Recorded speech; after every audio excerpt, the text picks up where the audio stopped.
Segundo de Timoteo capítulo 1. La semana pasada vimos que el contexto, ¿verdad?, de la carta, sobre todo el saludo. Vimos que el apóstol Pablo escribe esta carta desde la cárcel. Él sabe que el tiempo de su ejecución está cerca.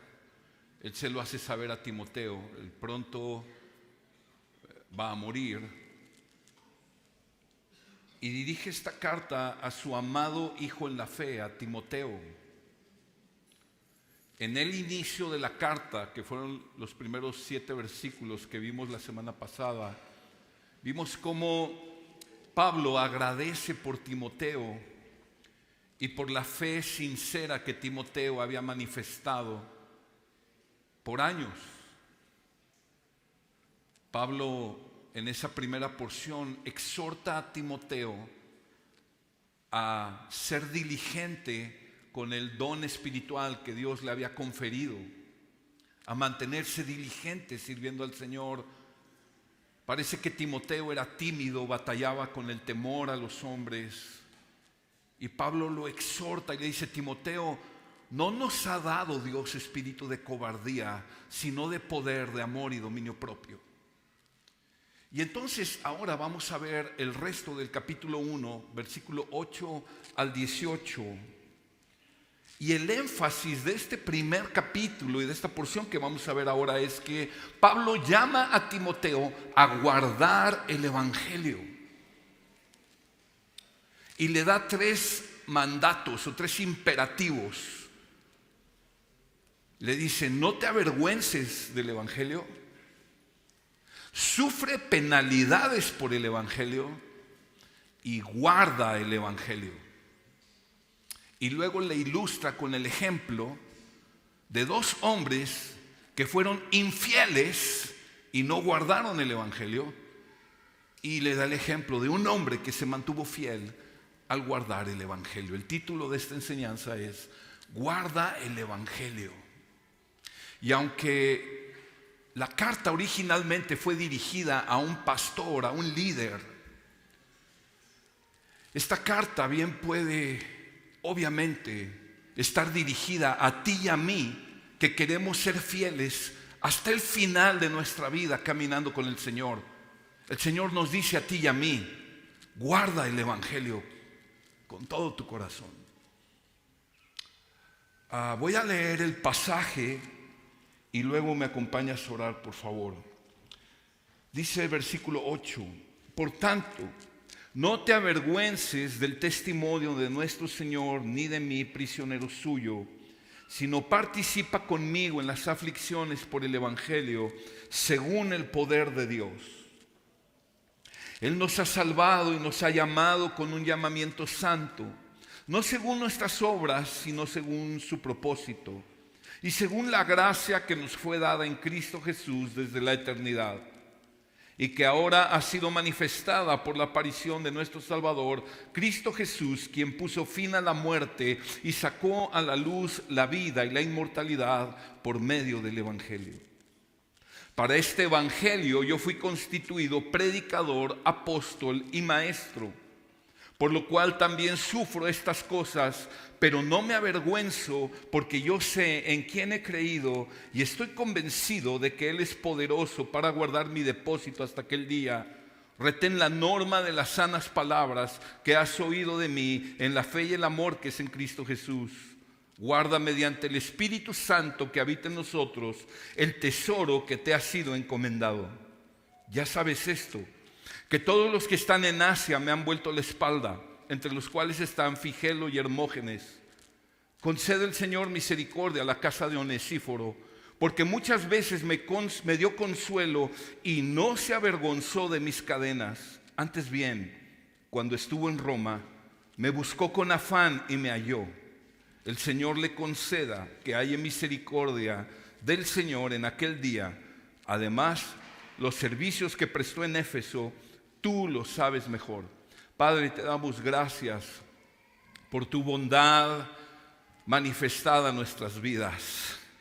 Es bien obvio, Señor, que lo que dice tu palabra es verdad. Lo vemos, Señor, cómo tu misericordia se renueva cada día, cada mañana sobre la vida de tu pueblo. Gracias, Señor, por la misericordia de este día, pero gracias también por la bendición especial que tú mandas sobre nuestras vidas cuando estamos reunidos juntos. Gracias por tu pueblo fiel para reunirse, sabiendo que este día tú eres quien convoca a su pueblo.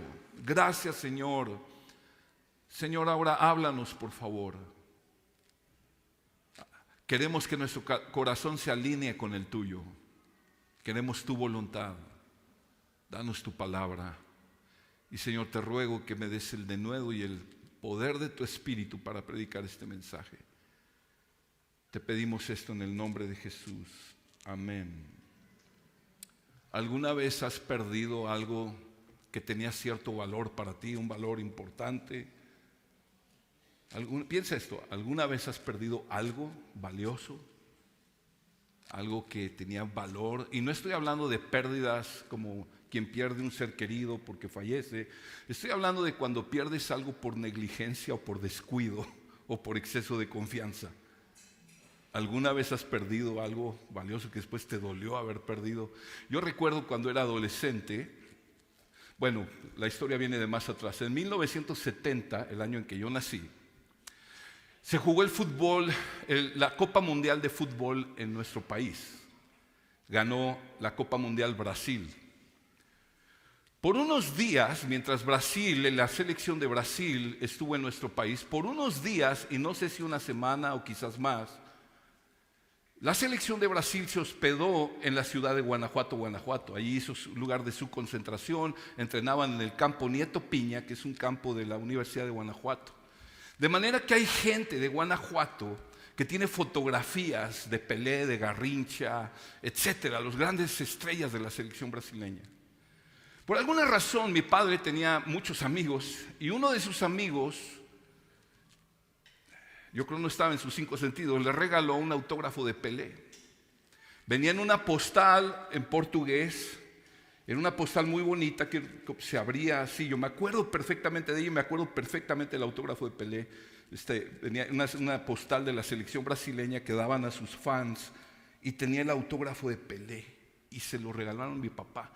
Y yo lo agarré y lo guardé. Siendo adolescente, lo descuidé y yo no sé dónde quedó la bolita. Seguramente alguien me lo voló. Y no sabes cómo me pesa todavía haber perdido el autógrafo de, para muchos, el mejor jugador de la historia. Está el debate ahí entre él, Maradona y Messi. Estos tres se cuecen aparte. Pero yo perdí ese autógrafo y me duele. ¿Has perdido algo así importante, valioso?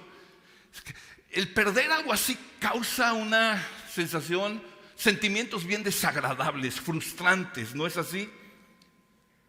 Pero hermanos, perder cosas materiales, ok, no pasa mucho con eso más que tener ese dolor fuerte y desagradable. Pero perder el evangelio, perder el tesoro más valioso que el pueblo de Dios posee, eso sí es trágico. Eso sí es una tragedia. Cuando un cristiano, cuando una iglesia pierde el evangelio por negligencia, por desenfocarse, por pereza, por amor al mundo, por la razón que sea, cuando una iglesia o un creyente o uno que profesó fe en Cristo pierde el evangelio, lo pierde todo. Aunque ellos se sigan llamando a sí mismos cristianos o iglesia, si no tienen el evangelio de Jesucristo, no son cristianos genuinos, no son iglesias genuinas. Es una tragedia, la peor de las tragedias. El apóstol Pablo exhorta en este pasaje: Timoteo, guarda el tesoro que te fue encomendado. Y está hablando del tesoro del evangelio. Pero para llegar a ello, primero Timoteo le dice: Timoteo, no te avergüences del evangelio. Versículo 8. Por tanto, esto conecta con el pasaje anterior. Hey, Timoteo, Dios no nos dio espíritu de cobardía, sino de poder, de amor y de dominio propio. Por tanto, Timoteo, no te avergüences del testimonio de nuestro Señor, ni de mí, prisionero suyo, sino participa conmigo en las aflicciones por el evangelio, según el poder de Dios. Ahora, otra pregunta. ¿Has perdido algo por vergüenza? Es decir, ¿has perdido alguna oportunidad de trabajo porque te dio vergüenza? ¿Has perdido alguna relación porque te ganó la vergüenza? ¿Alguna oportunidad en la vida? Es que me dio pena. El chico que pierde la oportunidad con la chica que él le gustaba porque le dio vergüenza ir y expresarle su sentimiento. Pero has perdido quizás oportunidades de predicarle el evangelio a alguien porque te dio vergüenza. Alguien que quizás sabías, esta persona está bien enferma, este familiar mío está en una situación bien crítica, este vecino, este compañero de trabajo viene y me cuenta sus problemas y yo sé que la solución es el evangelio, pero me gana la vergüenza. ¿Te ha pasado eso? A mí me ha pasado. Y Pablo llama a Timoteo a guardar el evangelio, pero escucha, Pablo no podía guardar el evangelio, Timoteo no podría guardar el evangelio si Timoteo se avergonzaba del evangelio. Por ello lo exhorta primero a no avergonzarse del testimonio de nuestro Señor, y está hablando de Jesucristo y de su evangelio, y le está llamando: no te avergüences del evangelio, ni te avergüences de mí, Timoteo. De Pablo. Al parecer Timoteo, ya lo hemos hablado, estaba batallando con temor al hombre. Escucha con atención. Batallaba con el temor al rechazo de los hombres y estaba siendo débil en su testimonio y en su defensa del evangelio, y estaba sintiendo vergüenza también de que lo identificaran con el apóstol Pablo, que ahora estaba en la cárcel. ¿Qué es la vergüenza? Yo estuve buscando, ¿verdad? ¿Qué es la vergüenza? Es un sentimiento doloroso. Escucha lo que define la vergüenza. Es la sensación de pérdida de estatus debido a algún evento o actividad en particular. Es decir, vergüenza es sentir humillación por verse afectada nuestra reputación.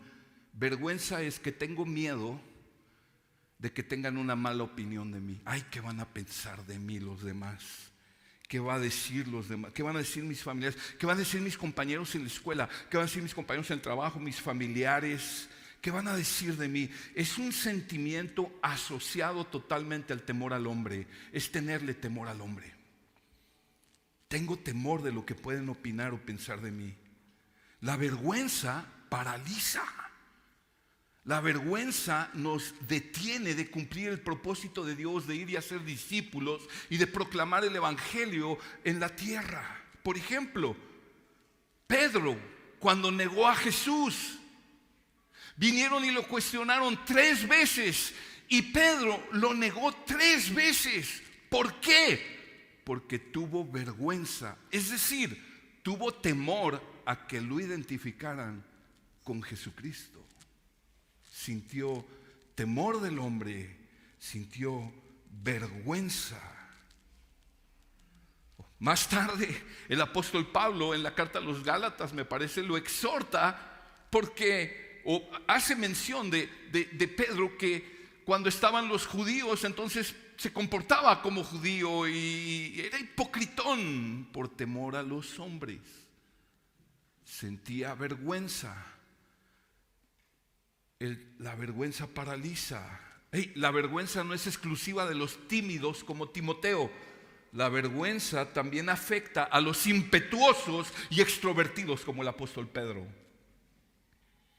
Hay personas en este tiempo, hay personas a las que tú quisieras compartirle el evangelio, pero no lo haces porque te ha ganado la vergüenza. Esta enseñanza es para ti y para mí. Hermanos, no debemos avergonzarnos del testimonio del Señor ni de sus siervos. El peligro de caer bajo el temor del hombre y la vergüenza es que podemos gradualmente perder el evangelio. Cuando la presión del mundo, la presión de la agenda del mundo, de la filosofía y el pensamiento del mundo viene sobre los creyentes y sobre iglesias, entonces los creyentes se empiecen a intimidar y empiecen a avergonzarse del evangelio. Y entonces son tentados y seremos tentados a diluir el evangelio, a disfrazar el evangelio, a amoldar el evangelio al mundo, a distorsionarlo, ¿verdad? A ocultarlo y a perderlo gradualmente.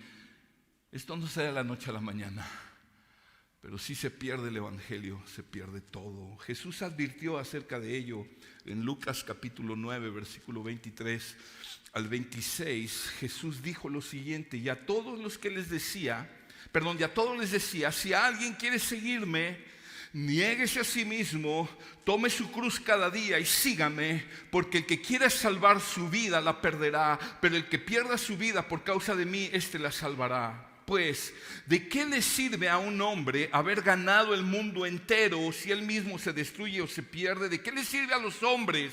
¿De qué le sirve a la iglesia ser popular en el mundo y con los políticos y en el mundo empresarial y etcétera? Ganan el mundo, pero pierden el evangelio, porque ven el versículo 26, porque el que se avergüence de mí y de mis palabras, de este se avergonzará el Hijo del Hombre cuando venga en su gloria y la del Padre y la de los santos ángeles. Este texto es una exhortación bien fuerte, y yo creo que todo creyente en algunos momentos sentimos batalla con la vergüenza que sentimos de que nos identifiquen como cristianos o predicar el evangelio. Nos avergonzamos, le tenemos temor al hombre, pero este texto está hablando de aquellos que consistentemente se avergonzaron del evangelio y nunca se arrepintieron. Entonces no eran creyentes genuinos. Pero el creyente genuino, como creemos que fue Timoteo, se sobrepone a la vergüenza y cobra valor y predica el evangelio y muestra que es creyente y muestra que es cristiano y se sobrepone a la presión del mundo y las filosofías mundanas, pero en fe se mantiene fiel al evangelio. ¿Me está siguiendo?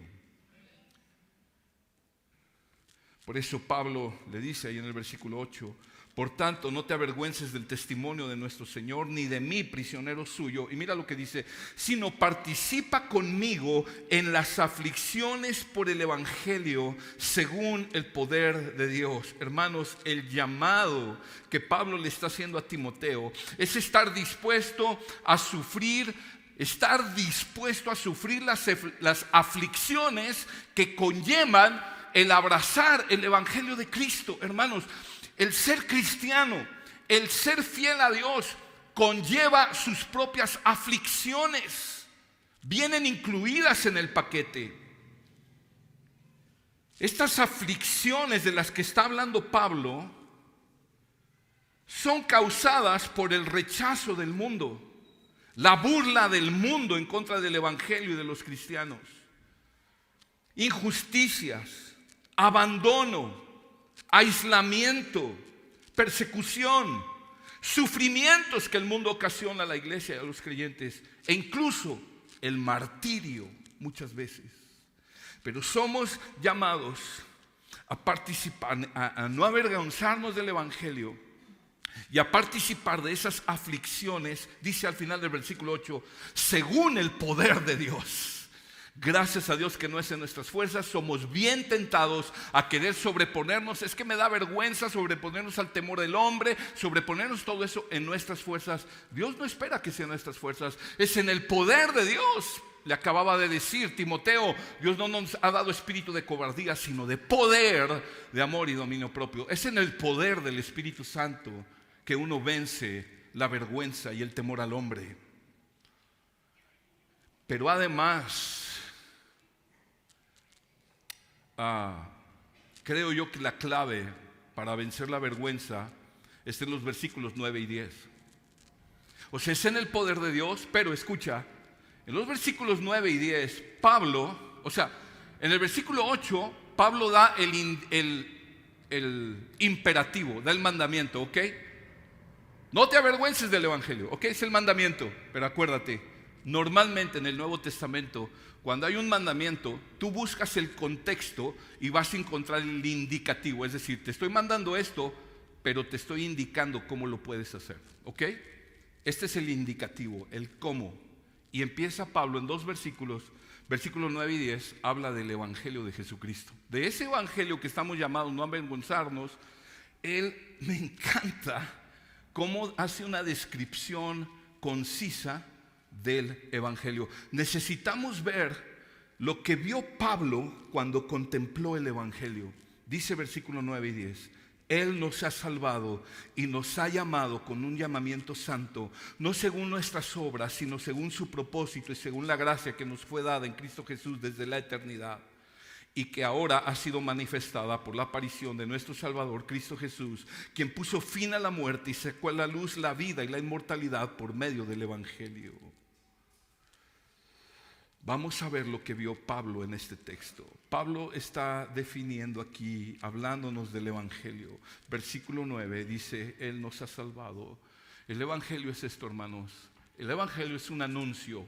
Tú tienes que tener una idea clara de qué es el evangelio cuando hablamos del evangelio. Hay personas que piensan: es que el evangelio es toda la Biblia. Es que el evangelio son Mateo, Marcos, Lucas y Juan. Es que el evangelio es lo que se lee en la misa, ¿verdad? Es que el evangelio son buenas noticias, etcétera. La Biblia, particularmente los escritos de Pablo, cuando hablan del evangelio, se está refiriendo a la obra de redención efectuada por Dios por medio de la persona y la obra de Jesucristo para salvar a los pecadores. Amén. Eso es el evangelio. Ahora, el evangelio es como un diamante y tiene muchas caras y necesitamos siempre crecer en el entendimiento. Pero lo que está hablando Pablo, dice: Él nos ha salvado, es decir, Dios nos salva. O sea, Pablo está ayudando a Timoteo a no avergonzarse del evangelio, y como que le está recordando el evangelio. Dice: Timoteo, Dios nos salva. Dios salva en su gracia soberana, salva a los pecadores por medio del sacrificio de Cristo para perdonarlos y hacerlos su pueblo. Dios nos ha salvado, dice, y nos ha llamado con un llamamiento santo. En el evangelio de Cristo no solo nos salva de pecados, no solo nos salva de la ira de Dios, pero nos santifica. Dice: nos ha llamado con un llamamiento santo. Nos aparta para Él. Dios sí me salva, pero me salva para vivir una vida santa, apartado de la maldad y la inmundicia del mundo. Nos salva para vivir para su gloria. Nos ha llamado con un llamamiento santo. No vivir más para el mundo, no vivir más controlado por el temor del hombre, vivir para la gloria de Dios, en el temor de Dios. Pero además, no solo el Señor nos salva y no solo nos santifica, sino que nos glorifica. Y dice el versículo 10: y que ahora ha sido manifestada por la aparición de nuestro Salvador Cristo Jesús, quien puso fin a la muerte y sacó a la luz la vida y la inmortalidad por medio del evangelio. Es decir, cuando dice puso fin a la muerte y sacó a la luz la vida y la inmortalidad, está hablando de que aquellos que creen este evangelio no solo son salvos de la condenación del pecado, no solo Dios los está santificando, sino que Dios les promete que no morirán jamás, promete vida eterna. Y esto es gracias a que el Señor murió por nuestros pecados y resucitó, como cantábamos hace un rato, venciendo a la muerte. Y nos promete vida eterna para los que ha salvado. Y todo esto, el que Dios nos salva, nos santifica y nos glorifica, es por gracia. Dice el versículo 9 una vez más: nos ha salvado y nos ha llamado con llamamiento santo. Mira, me encanta, no según nuestras obras. sino según su propósito y según la gracia que nos fue dada en Cristo Jesús desde la eternidad. Sin considerar nuestras obras. Dios no toma en cuenta tus méritos, Dios no toma en cuenta tus obras. La salvación es del Señor, decía el profeta Jonás. No tienes ningún mérito en tu salvación, no la tenemos, hermanos. Lo único con que nosotros contribuimos para nuestra salvación fue nuestro pecado.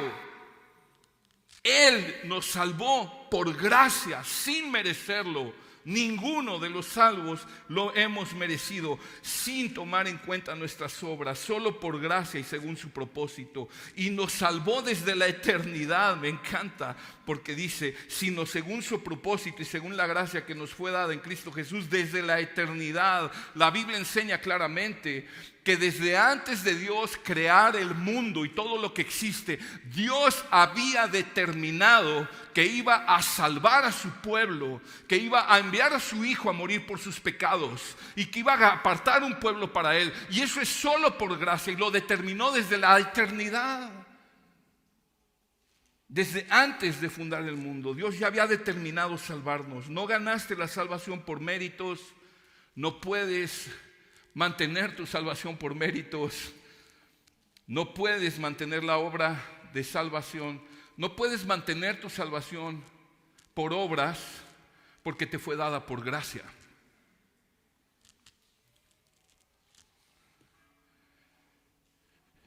Y dice el texto, el versículo 10, y que ahora, o sea, esa salvación ha sido manifestada por la aparición de nuestro Salvador Jesucristo, quien puso fin a la muerte y sacó a la luz la vida y la inmortalidad por medio del Evangelio. El Evangelio es el anuncio de lo que Dios hizo para salvar a los pecadores por medio de la persona y la obra de Jesucristo.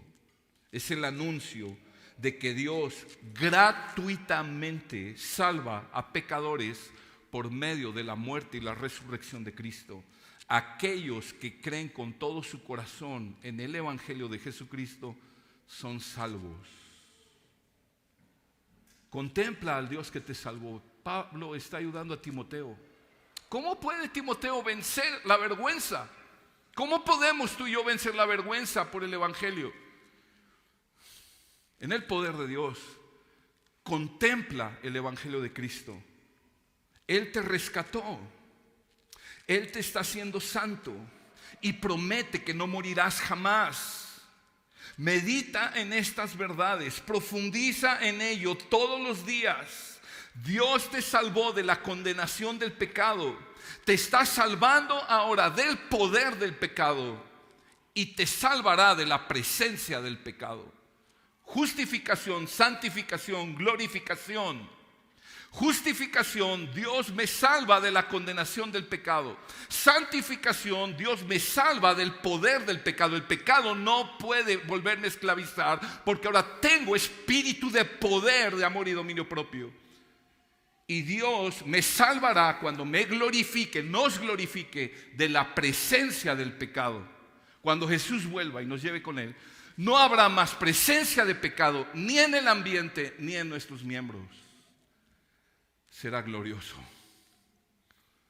Meditar en ello, meditar en que Él me salvó cuando yo sí era una persona que tenía mucho de qué avergonzarme. Me salvó por gracia. Tomó forma humana. Vino a morir en la cruz para salvarme. ¿Cómo me voy a avergonzar de Él?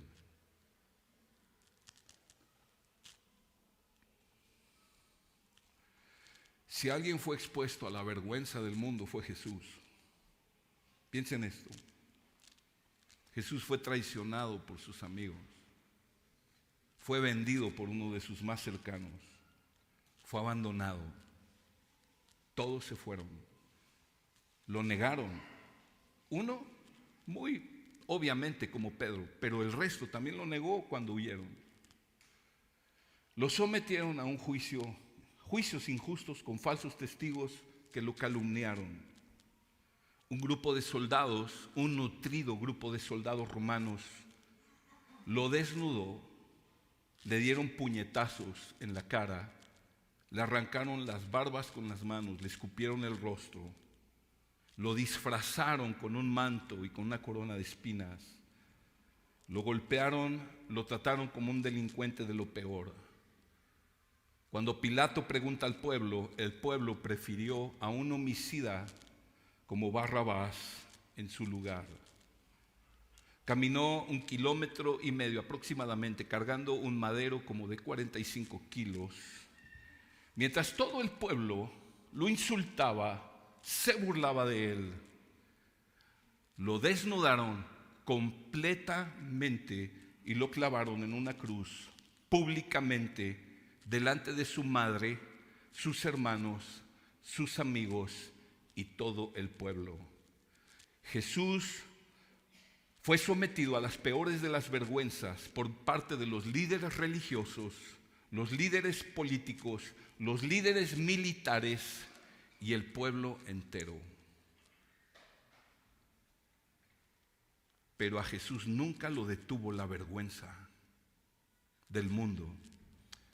La clave está en Hebreos capítulo 12, versículo 2 al 4. Esto es importante. ¿Cómo podemos nosotros vencer la vergüenza? Necesitamos contemplar el Evangelio de Cristo. Y mira lo que dice este santo Evangelio. Hebreos 12:2. Puestos los ojos en Jesús, el autor y consumador de la fe. Escucha, quien por el gozo puesto delante de él soportó la cruz, despreciando la vergüenza, y se ha sentado a la diestra del trono de Dios. Consideren pues a aquel que soportó tal hostilidad de pecadores contra él mismo, para que no se cansen ni se desanimen en su corazón, porque todavía en su lucha contra el pecado ustedes no han resistido hasta el punto de derramar sangre. En 2 ocasiones en estos versículos dice: contempla a Jesús. Puestos sus ojos en Jesús, consideren a Jesús. Y dice el versículo 2, vuelvo a leer la mitad del versículo: quien por el gozo puesto delante de él soportó la cruz, despreciando la vergüenza. Es decir, sin importarle la vergüenza. Es decir, este texto dice: Jesús despreció las burlas, el rechazo y el escarnio que los hombres estaban lanzando contra él. Jesús puso sus ojos en el gozo que su sacrificio iba a producir más adelante. Jesús valoró más, escucha con atención, Jesús valoró más lo que su sacrificio iba a lograr que su propia reputación ante los pecadores. Él puso primero nuestra salvación que su reputación. El antídoto contra la vergüenza y el temor de los hombres es valorar a Jesucristo más que a nuestra propia reputación. Hacer del Evangelio nuestro mayor tesoro en esta tierra.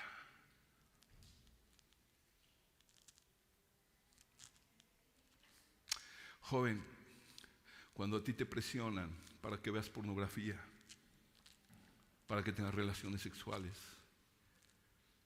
para que fumes un carrujo de mota, para que tomes una dosis de cristal o te eches unas cervezas, y te presiona el mundo, y empiezas a pensar: es que si no lo hago, ¿qué van a decir de mí? Joven, tú necesitas preparar tu corazón y desde ahora determinarte a amar más a Jesús que a lo que piensen de ti. Y tú vas a crecer en amar a Jesús cuando tú vayas a las páginas de la Biblia y leas lo que Jesús hizo por ti. Despreció la vergüenza de los hombres por el gozo que él tenía puesto delante. El gozo, cuando él estaba ante todo esto que le estaba aconteciendo, él estaba mirándote a ti y a mí y a su iglesia lavada por su sangre. Él estaba viéndote a ti y a mí reconciliados con su Padre, adorándole por la eternidad. Eso fue lo que lo mantuvo fiel al propósito de salvación que había venido a efectuar. Es lo mismo que nos mantiene fieles en este mundo podrido que nos presiona todos los días. Apreciar y valorar a nuestro amado Salvador más que el aplauso y el reconocimiento de este mundo caído. Valorar más a Cristo que a nadie. Valorar tanto el Evangelio que podemos hacer de el Evangelio nuestro mayor gozo en esta tierra. Jesús dijo en Mateo, en el sermón de las bienaventuranzas, Mateo 5, 11 y 12. Bienaventurados, o sea, inmensamente bendecidos y felices serán cuando les insulten y los persigan y digan todo género de mal contra ustedes falsamente por causa de mí. Regocíjense y alégrense, porque la recompensa de ustedes en los cielos es grande, porque así persiguieron a los profetas que fueron antes que ustedes.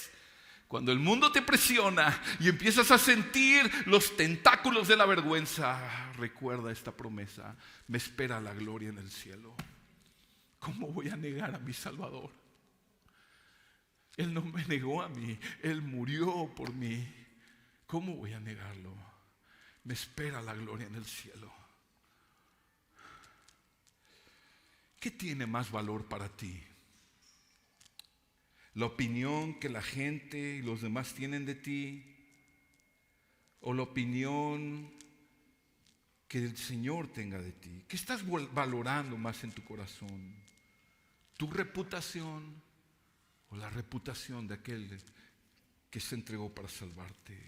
Y Pablo le dice a Timoteo: Timoteo, yo no me avergüenzo del Evangelio. Versículo 11 y 12. Por este Evangelio yo fui constituido predicador, apóstol y maestro. O sea, Pablo tuvo el llamado de proclamar, enseñar y defender el Evangelio.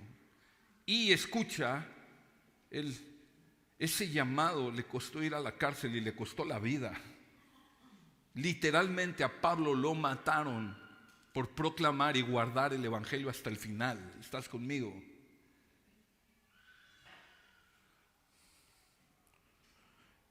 Pero Pablo vencía la vergüenza poniendo sus ojos en Jesús. Dice en Romanos 1:16: porque no me avergüenzo del Evangelio, porque es poder de Dios para salvación. ¿Qué inflamaba en Pablo un corazón valiente? Contemplar el Evangelio. Yo sé que me van a hacer males, yo sé que estoy en una situación muy difícil, pero no me avergüenzo de este Evangelio porque salva vidas. Y Pablo le dice, volviendo a nuestro texto en el versículo 12: por lo cual también sufro estas cosas, pero no me avergüenzo, porque yo sé en quién he creído y estoy convencido que Él es poderoso para guardar mi depósito hasta aquel día.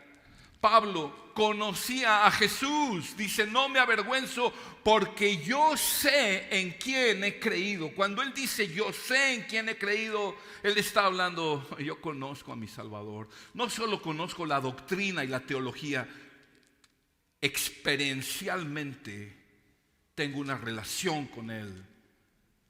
Yo conozco, yo sé en quién he creído. Pablo estaba convencido de que Jesús era digno de que Pablo sufriera por él. Es más, en otra carta Pablo expresaba que anhelaba padecer los mismos sufrimientos que Cristo, ser identificado con Él en sus padecimientos. Seguramente Pablo había contemplado muchas veces en su corazón los sufrimientos de Cristo, meditando cómo Jesús había enfrentado los sufrimientos, el rechazo del mundo por amor a su pueblo, y eso había alimentado en Pablo un corazón valiente para anunciar el evangelio.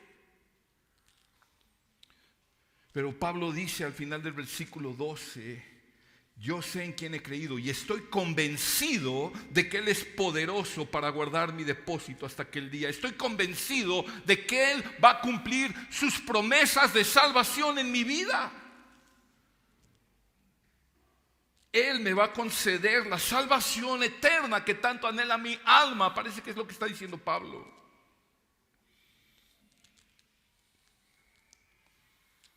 Hermano, batallas con la vergüenza. Batallas con el egoísmo de querer quedar bien con todo el mundo. Es egoísmo, es soberbia. No, es mi temperamento, soy tímido. Hay orgullo atrás de ello. Entiendo que algunos son más extrovertidos que otros, pero si le rascamos profundo, la timidez muchas veces tiene su raíz en un orgullo de qué van a pensar de mí. Es que si hablo y la riego, ¿qué van a decir de mí? Es que mejor no doy mi opinión porque se van a burlar. Orgullo, temor al hombre. Necesitas afianzarte tu identidad en Cristo. Necesitas vencer la vergüenza y el temor a los hombres por medio del evangelio de Cristo. Recordarte todos los días, eres un pecador que ha sido salvado por gracia. El Señor se entregó en la cruz por ti para perdonar tus pecados. Murió para perdonar tus pecados. Resucitó, y por cuanto resucitó es poderoso para obrar en tu corazón por medio de su Espíritu Santo y ayudarte a confiar en Él, de manera que venzas todo temor al hombre y el rechazo del mundo, y venzas el orgullo y el egoísmo de tu propio corazón. Y Pablo le dice: guarda el evangelio, Timoteo. Versículo 13, le dice en dos maneras. Primero le dice: retén la norma de las sanas palabras que has oído de mí en la fe y el amor en Cristo Jesús. Retén la norma de las sanas palabras. Cuando dice retén la norma de las sanas palabras, le está diciendo: retener es aférrate. Agárrate con firmeza, Timoteo, al bosquejo de enseñanzas, de doctrinas que emanan del evangelio. Todo lo que has oído de mí en la fe y en el amor en Cristo Jesús, no lo sueltes, Timoteo. Mantén la forma de esas sanas doctrinas, no las alteres, no intentes de hacerlas más aceptables para el mundo. No intentes moldearlas, no les cambies la forma. Mantente fiel, aférrate a ellas, pero no las alteres. Es que si predicáramos más suave, o sea, ¿por qué canciones con letras tan profundas? Los chavos no van a entender, hermano. Tus chavos están aprendiendo álgebra, trigonometría, literatura, o rollos de química y de física que yo nunca entendí, pero ellos son más listos y sí están entendiendo. Y por el Espíritu Santo pueden entender esas verdades. Tratemos a los jóvenes como lo que son a la luz de la palabra de Dios. Amén. Empezando por los jóvenes en nuestra casa. Y aún los niños. Además, acuérdate, el evangelio es revelado en el poder del Espíritu Santo. No tanto por tu elocuencia o tu claridad. No sueltes, no trates de amoldar el mensaje. Habla de retener, apropiate de ello, poséelo, no lo sueltes. No solo se trata, escucha, de adquirir conocimiento de las doctrinas fundamentales del evangelio, sino que se trata de que las retienes y te aferras a ellas de manera que se vuelven convicciones, cosas de las que estás convencido en tu corazón, Y esas convicciones tienen sus raíces en la fe y el amor en Cristo Jesús. Pero además le dice en el versículo 14, no solo le dice aférrate a ello con todo tu corazón,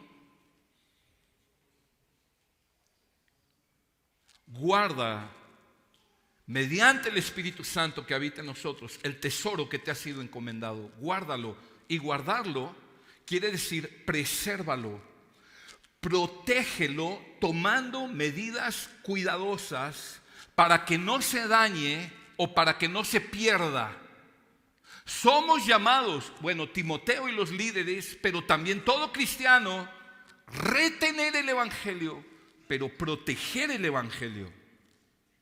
Ser cuidadosos que este evangelio no se dañe por el mundo, no lo altere y no se pierda gradualmente. Por eso no podemos dejar de predicar el evangelio, ni de cantar el evangelio, ni de orar el evangelio, ni de en todo lo que hacemos como iglesia tener el evangelio de Jesucristo en el centro. Y el mundo y el diablo van a querer con todas sus fuerzas hacer que tú le eches agua al evangelio y lo diluyas y lo hagas aceptable y más comestible para la gente del mundo. La gente del mundo no le interesa el evangelio, y cuando alguien le empieza a apetecer el evangelio es únicamente por el poder del Espíritu Santo obrando en el corazón de esa persona, y en eso confiamos. No confiamos en marketing, en mercadotecnia, no confiamos en nada de eso. Confiamos en que el poder de salvación está en el evangelio. Amén. Tenemos que anunciarlo. Es un anuncio, lo proclamamos, soltamos el león y el león hace su chamba. Preserva el evangelio, Timoteo, guárdalo mediante el Espíritu Santo que habita en nosotros. El evangelio es muy atacado, siempre se le está tratando de adulterar, de diluir. Desde el principio, en el huerto del Edén, Satanás le dijo a la mujer: con que Dios ha dicho. Y la hizo dudar de lo que Dios había dicho. Y de ahí en adelante, a través de la historia, Satanás le hace la misma pregunta, susurrando al oído de cada cristiano: con que Dios ha dicho. Y muchos se han desviado, pero hoy tenemos la palabra fiel de Dios. Todavía la tenemos, porque a lo largo de la historia, hermanos, generaciones, han habido hombres y mujeres fieles que han guardado el evangelio y lo han transmitido a las otras generaciones. El joven débil, escucha, esto es alucinante, ¿verdad?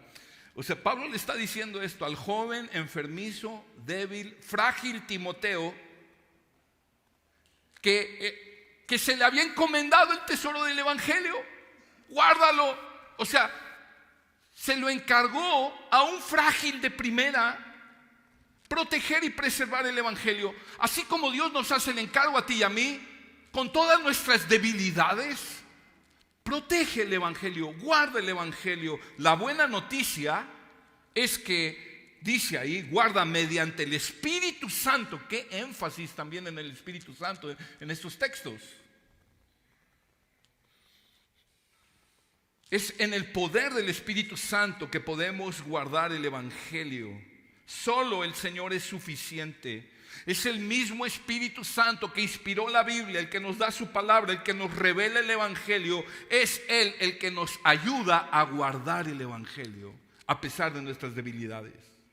Al Señor le ha placido depositar su santo evangelio, su tesoro, en vasijas frágiles de barro.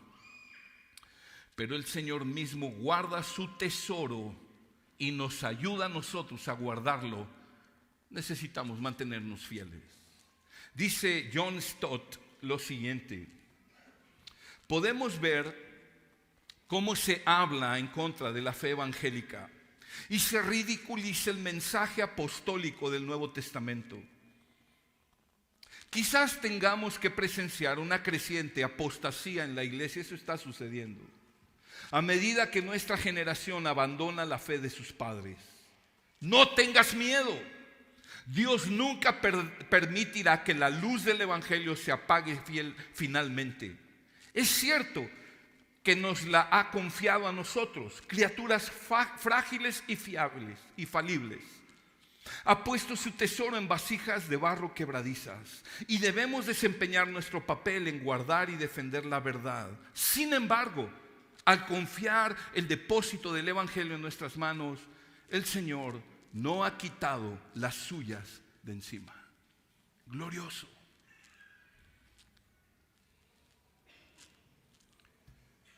Y Pablo, una vez que ha exhortado a Timoteo y lo ha animado a guardar el Evangelio, pienso yo que le ilustra la enseñanza con un par de ejemplos. El ejemplo de dos hombres que fueron infieles y un hombre fiel. Versículo 15. Ya sabes esto, que todos los que están en Asia me han vuelto la espalda, entre los cuales están Figelo y Hermógenes. Está hablando de estos dos hombres que no fueron fieles en guardar el Evangelio. Aparentemente estos hombres eran líderes en Éfeso, eran parte del equipo ministerial de Pablo, líderes que colaboraban con él en Éfeso, y por alguna razón estarían en Roma con Pablo, pero cuando Pablo cayó en prisión, entonces ellos lo abandonaron.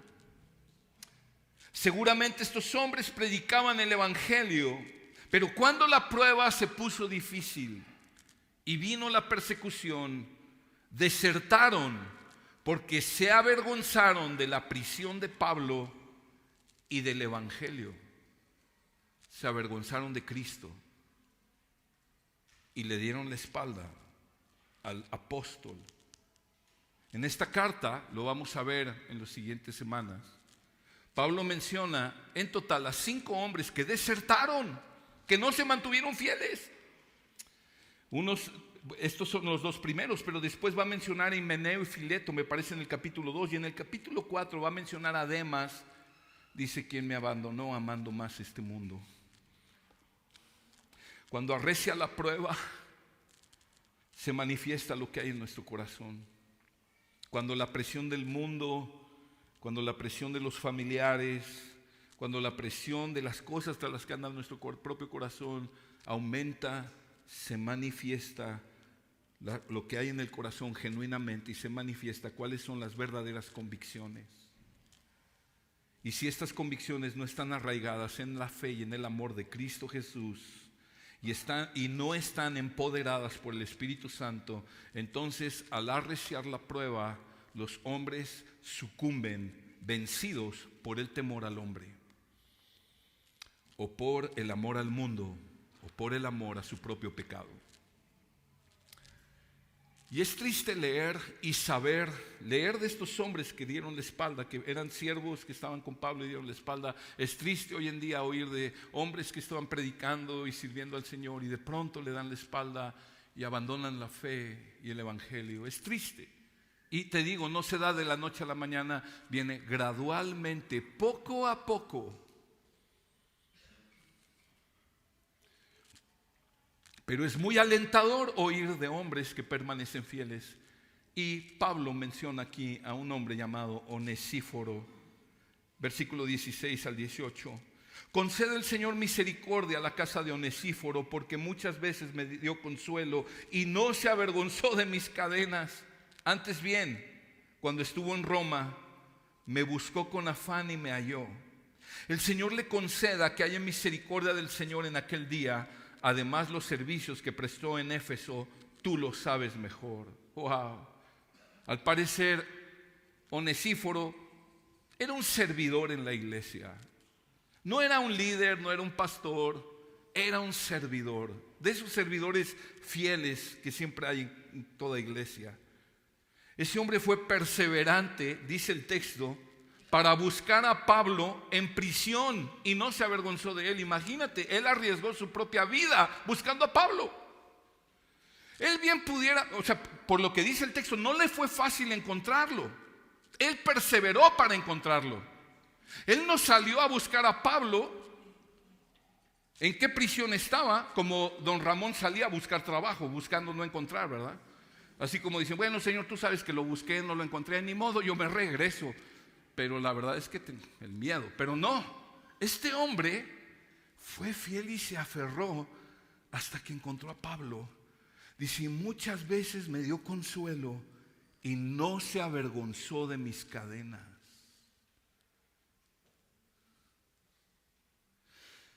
Este hombre abrazó a Pablo, fue perseverante para buscarlo en prisión y no se avergonzó de él.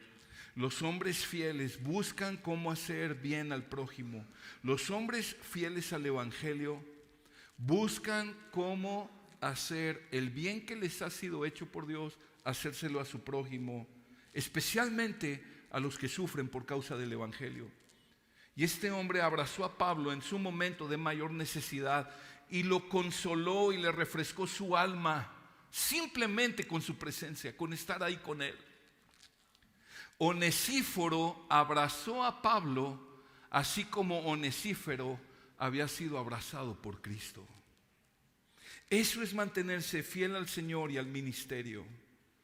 Eso es lo que siervos fieles hacen. Escucha, viven el evangelio que predican.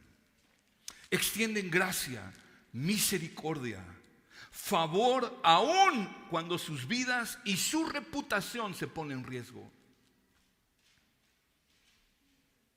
Viven manifestando la fe y el amor en Cristo. Hermanos, el evangelio es algo que creemos, es algo que predicamos, pero es algo que vivimos. El llamado para guardar el evangelio no es solo para los Pablos o para los Timoteos, también es para los Onesíforos. Y damos gracias a Dios por los Onesíforos que Él pone en nuestra vida cerca de nosotros para animarnos, consolarnos, darnos refrigerio, ayudarnos en tiempos de oscuridad y de prueba. Pablo no tenía cómo recompensar a Onesíforo porque estaba pobre, estaba en la cárcel, encadenado en prisión, sin esperanza de librar la ejecución. Pero Pablo sabía que Dios era fiel para recompensar a los que son misericordiosos. Dice el versículo 18, el Señor le conceda que haya misericordia del Señor en aquel día. Pablo le pide al Señor que le extienda misericordia a él y a su casa, misericordia en el día del juicio. Hermanos, nuestra casa es bendecida cuando somos misericordiosos, cuando nuestros hijos y nuestra esposa ven que el evangelio que proclamamos creer es el mismo que vivimos. Guardar el evangelio conlleva vivir el evangelio. Vivir de esta manera. La recompensa de Onesíforo es misericordia en aquel día. A veces tenemos la vista muy corta y no pensamos mucho en aquel día. Nos enfocamos en lo presente, nos enfocamos en los resultados a corto plazo, pero nuestra mirada, siempre la mirada del cristiano debe estar enfocada en aquel día. Que podamos mantenernos fieles, reteniendo y guardando, viviendo el evangelio, manteniendo nuestra mirada, nuestro corazón, nuestra esperanza en aquel que murió por nosotros para salvarnos.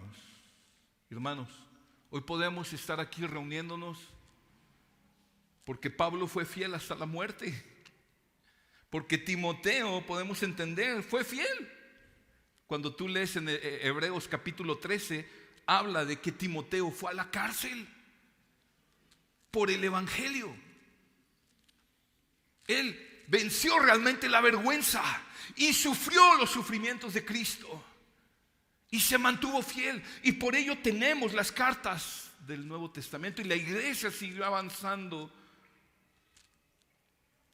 Pero hoy estamos aquí porque hombres y mujeres a través de generaciones fueron antes que nosotros y fueron fieles para guardar este evangelio y que el evangelio nos llegara a nosotros aún aquí hoy en Silao 2024. Pero sobre todas las cosas, hoy estamos aquí Porque nuestro gran Salvador Jesucristo fue fiel hasta la muerte y hoy vive y permanece fiel. Él pagó en la cruz para perdonar todas nuestras infidelidades y nuestro temor al hombre. Y es en Él que podemos permanecer fieles, en su poder, para guardar el Evangelio en nuestros corazones y en nuestros labios. Hermanos, un día y tú y yo vamos a estar delante de Él en aquel día para rendir cuentas. Y Él solamente va a querer saber una cosa: si fuimos fieles para guardar el Evangelio. Dice, con eso termino, Mateo 25-21, hablando de aquel día, lo que el Señor le va a decir a los que se mantuvieron fieles guardando el Evangelio en su corazón y en sus labios y en su vida. Su Señor le dijo: bien. ¿Qué le dijo? Buen siervo fiel, en lo poco fuiste fiel, sobre mucho te pondré, entra en el gozo de tu Señor. El Señor nos conceda oír esas palabras aquel día. Vamos a orar.